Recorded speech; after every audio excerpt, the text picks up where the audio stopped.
Araky ny fanapahan-kevitra izay navoaka na CC tamin'iny andron'io maliny mantsy dia ry zareo ao amin'ny Kapsatya no hitantana ny Firenena ary i colonel Mikael no lohany amin'izany fitantanana ny Firenena izany ao anatin'ny directoire militaire izay tsy maintsy hirosona amin'izao fotoana izao taoriny fanonganana any Andriamatoa Andrajoelina iny.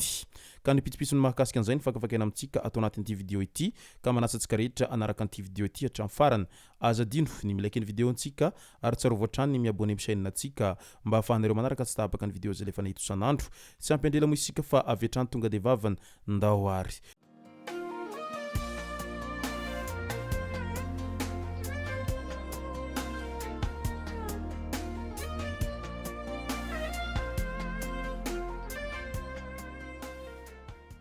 Ny tonga tsy miaraba hono namantezitra ka dia faly miaraba isika rehetra mpanaraka tsy tapaka an'ity chaîne ity tena ko amin'ity androandroany ity araka an'izay efa natsipiko zay dia ny mahakasika ny toy ny lay raha fanonganana Andriamatoa Andrajoelina no tena iompanan-tsika atao anatin'ity vidéo ity. Ndao aloha resantsika ireto tsara ho fantatra ireto tsara ho mariana hatrany fa tsy voasambany no nisy an'izay fikasana ho fanonganana any Andriamatoa Andrajoelina teo amin'ny toerana mahafiloha azy zay satria efa elo ny nahatsikaritra ny rehetra fa tena tsy nahavita ny zavatra niandrasana taminy Andriamatoa Andrajoelina tao anatin'izay fotoam-piasany sy ny fitondrany izay. Fa izay vao mihetsika kely dia avy hatrany voasambotra izay mikolokonina an'izany rehetra dia nampidirana any am-ponja avokoa. Maro ireo sivily sy miaramila izay efa nifonja noho izay fikasana sy fikolokononana amin'izay ho fanonganana any Andriamatoa Andrajoelina izay.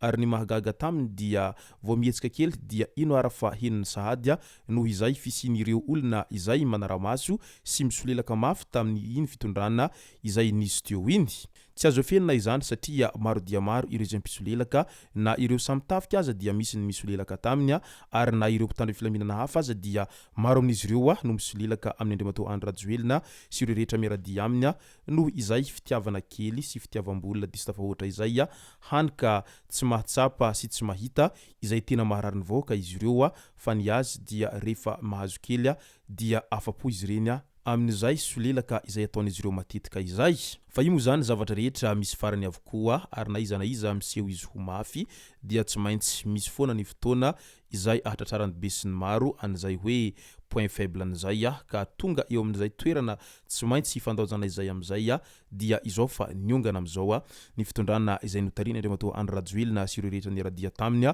tao anatin'izay fotoana lavabe izay izy ireo no nanjakazaka sy nitondra any Madagasikara ary niezaka nangeja mafy ny vahoaka mba tsy hafahana mitrotra amin'izay rehetra maharary azy izay. Maro ny faly ary hita fa tena faly avokoa ny vahoaka malagasy rehetra tao anatin'izay fandrenesana fa niongana tsy ho filoham-pirenena itsony Andriamatoa Andrajoelina tamin'iny andron'io maliny. Na ireo miaramila izany na ireo sivily na ireo mpitandro filaminana isan-karazany na ireo mpiasa sy mpisehatra ary ihany koa ny mpandraharaha isan-tsokajany dia maro ny faly dia faly tao anatin'izay fionganany Andriamatoa Andrajoelina tao anatin'izay fotoam-piasany efa ela be izay dia niongana tamin'iny andro maliny taorian'ny fandatsaham-bato izay nataon'ireo solombavamboaka maro be tao amin'ny Assemblée nationale tao tamin'iny andron'io maly hariva iny.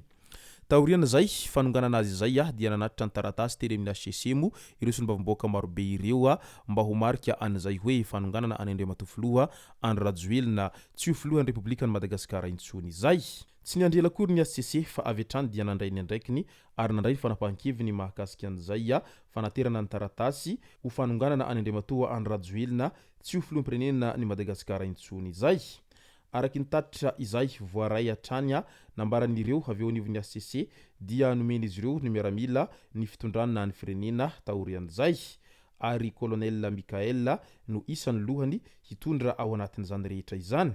Raha ny sitriny loatra hoy ny vahoaka malagasy rehetra raha toa ka i colonel Mikael no hitondra satria izy ihany koa no lohandohan'ny tarika an'ireo tafika tao anatin'izao hetsika ho fanonganana any Andriamatoa Andrajoelina izao noho ny fahitany fa tena tsy rariny intsony ny ainany vahoaka malagasy izay tena tratrany herim-pamoretana sy tratrany famonoana nandritra ireny hetsika izay nataon'ny vahoaka ireny ka izay no natonga ny colonel Mikael dia tsy maintsy niditra antsihatra niaraka amin'ireo miaramila namany maro be izay niara-dia tamin'ny vahoaka mba hoeny tamin'ny 13 Mai. Ny vokany dia tanteraka ihany izay fikasan'izy ireo hiazo ny 13 Mai izay ka rehefa avy eo dia samy nandao kabary fanimbiasana teo avokoa ny rehetra dia ny farany iny hitantsika iny fa niongana ihany Andriamatoa Andrajoelina amin'izay mahafilompirenena azy zay na dia niziriziry sy nihevitra ny tena tsy ho resy mihitsiny tao anatin'izao rehetra izao fa io moa zany tsy misy ny maharesy vahoaka izany rehefa ny vahoaka maro ny miara-misalahy sy miombon-kevitra ao anatin'izany rehetra izany dia vita ihany ny chocolat ny farany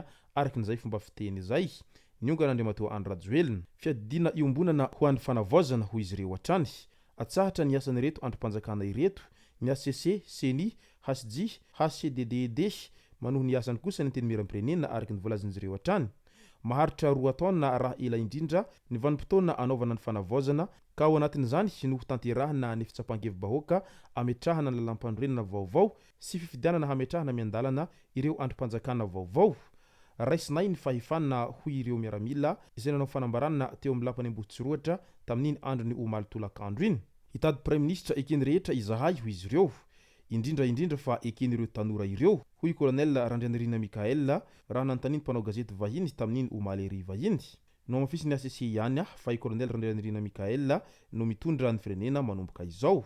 tahorian'izay rehetra izay moa dia hita fa nanao karnaval manerana ny tanàna ny voaka rehetra manerana ny nosy tamin'iny andro ny omaly iny ny tany Toliara, ny tany Mahajanga, ny tany Antsiranana, ny tao Antananarivo renivohitra, ny tany Toamasina sy ny maro hafa dia hita fa tena tao anatin'ny fahaizana tanteraka raha vantany voanaheno an'izay hoe baibay rajoelina izay tamin'iny andro ny omaly ery vahiny midika izany fa tena efa maro ny vahoaka no tsy faly tamin'iny fitondrana iny fa ny andrikendritohana fotsiny dia iny fa nivoaka avokoa ny taompony rehetra nandritra izay fotoana ela be izay araka izany dia afaka izahay ho ireo vahoaka afaka isika ho ireo vahoaka afaka i Madagasikara araka ny volazan'izy ireo hatrany ka izay no antony izay dia be mamakivaky ny tanàna sy hafaliana tanteraka izay nataony vahoaka maro be tao anatin'izay fandrenesana ny fialany Andriamatoa Andrajoelina tsy ho filoham-pirenena ny Madagasikara intsony izay ary tsara marina etona fa aleo mailo am'izay rehefa hifidy amin'ny manaraka mba hialana amin'izao fiverimberena ny fanonganam-panjakana isa mihetsika izao satria noho tsy fahaizantsika mijery izay olona tena mahavita azy ary noho tsy fahaizantsika mihaino sy manatiady lalina an'izay hoe mahavita azy tokoa vety sakopaka ambava fotsiny na ihany koa olona hampihesona fotsiny izay no matetika mahavoy isika malagasy ao anatin'izao fifidianana matetika izao hatrany ary tsy maintsy miafara amin'izay fanonganam-panjakana izay moa izy rehefa aveo satria tsy mahavita an'izay zavatra iandrasana amin'izay ny mpitondra izay tena manao kopaka ambava mafy sy izay tena be oeraoera no matetika lany ao anatin'izay fifidianana izay hatrany ka tokony hiala amin'izay isika mba hijery ireo olona izay tena matotra sy tena mahavita azy ary tena mahavita azy amin'ny tokony ho izy fa tsy sanatria kory tia hazo plasy fotsiny dia mody hoe mahavita azy nefa rehefa aveo tonga eo tsy hita kory izay vitany izay no masaka azona roso tao anatin'ity video ity tomboko lasy tomboko vavy soratsika rehetra nanaraka an'ity video ity hatramin'ny farany azadino ny milaiky ny video antsika ary tsy rovoatrany ny miabone amin'ny chaîne antsika mba ahafahanareo manaraka tsy tahabaka ny video zay lefa nahita isan'andro tomboko lasy tomboko vavy mankasitraka dia mirary soa